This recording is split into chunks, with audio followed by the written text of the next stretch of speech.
Let's go to Hong Kong now. Michelle Hennessy is there. Michelle, since that law was passed, there have been protests, there have been arrests, but night is falling now. What are the concerns?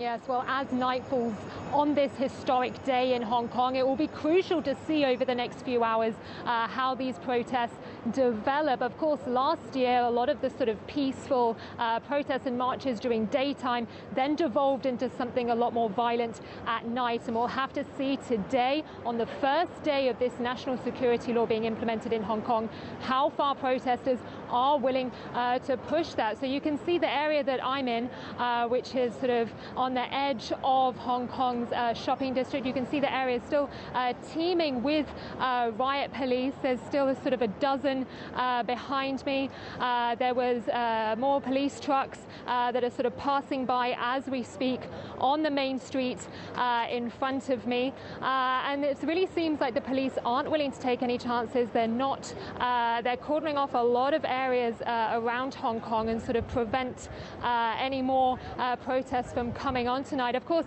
this national security law was supposed to prevent exactly that. It was supposed to prevent the water cannon, the tear gas, the pepper spray needing to be used to clear these protests. And yet today, even after the national security law passed, it still seemed like a few hundred, potentially even a few thousand people were willing to take to the streets. We saw them digging up bricks.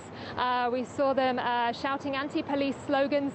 They are still willing to come out and fight for what they say is Hong Kong being pushed down a path of authoritarian rule. Michelle, and as you say, this is the first day of that law being passed. It's a completely different reality. But yet people have still been willing to go out on the streets and protest. What have they been telling you? How scared are they?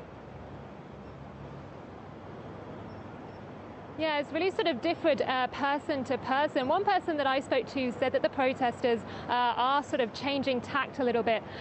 So last year we saw very identifiable protesters all wearing the same clothing, the black t-shirts, the hard hats, the gas masks that you'll remember from last year. This year, when you've been walking around, a lot of protesters could actually be confused with just ordinary citizens. Now, this person that I spoke to, he said that was sort of done on purpose so that they can come out, show their opposition to this law, but then also not sort of engage in direct confrontation with police. And he said, therefore, that he's not afraid to protest, that it's his right to sort of stand on the streets. Other people that I've been speaking to, of course, say they are a lot more concerned now. You've got to remember that you can face up to a lifetime behind bars. Last year, if you were caught protesting and you were tried under some of the harshest rules in Hong Kong, you'd face around 10 years behind bars. So that's the main difference between protesting last year and protesting from today onwards. But like I said, it certainly seems that for now, at least on day one of this new era that people are talking about, this new law hasn't been enough to deter people from coming out and showing their opposition.